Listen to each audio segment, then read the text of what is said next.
If you ever find a tool that makes your art come alive, don't use it. That's what I'd tell you now. But back then, I was desperate. I'd been painting for 12 years, scraping by on commissions, teaching art classes to kids whose parents thought finger painting was therapy. Every month I told myself I was this close to my big break. Every month, I was wrong. The night it started, I was cleaning up after a small gallery show downtown. You know the kind: cheap wine, fake smiles, and polite lies. Everyone had already left except one man I hadn't noticed before. He was standing perfectly still in front of one of my pieces, a portrait of a faceless man, hands folded behind his back, long gray coat, eyes pale and steady. When I approached him, he said quietly, "You've got talent, but your art lacks a pulse." I half laughed. Guess that's what I get for not selling my soul yet. He smiled, thin, knowing.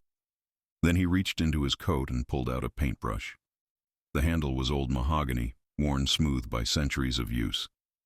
The metal ferrule was etched with initials, VG, GP, JP. He told me it had belonged to Van Gogh, Goya, Pollock. Every artist who touched it became immortal, he said, but immortality always costs something. I asked what the catch was. He shrugged. Just paint. The brush will do the rest. The price? $50. Cash. Ridiculous, right? But I bought it anyway, because I was tired of being forgotten. The first time I used it, I felt it immediately. The bristles glided across the canvas like they already knew what I wanted to create. My colors bled deeper, richer. My shadows moved. When I stepped back, the painting breathed. I mean that literally. The chest of the man I'd painted rose and fell, barely perceptible, like a sleeping person.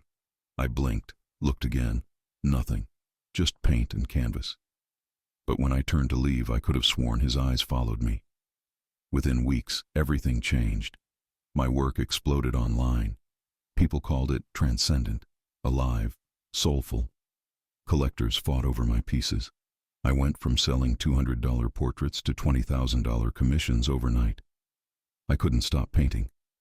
Every morning the brush called to me, a whisper at the back of my skull. "More," it said. "Let me show you what beauty really looks like." I stopped sleeping. My friends said I looked pale. The faces in my paintings began to change after I finished them. Expressions twisting slightly, eyes darting in directions I hadn't painted. I told myself it was fatigue. Then I started hearing them, the voices, dozens of them.